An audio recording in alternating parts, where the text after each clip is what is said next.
Hi friends, నమస్తే. ఈరోజు సద్దవడలు చేశాను ఫ్రెండ్స్. నచ్చితే కనుక ట్రై చేయండి.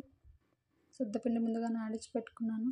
శనగబాలు 2 hours నానబెట్టుకొని క్లీన్ చేసుకోండి. ఎర్రగడ్డలు, పచ్చిమిరపకాయలు, కొత్తిమీర, పుదీనా, అల్లం వెల్లుల్లి ఇవంతా వేసుకొని కచ్చపచ్చగా నూరుకోండి. రోట్లో లేని వాళ్ళు మిక్సీకైనా వేసుకోవచ్చు.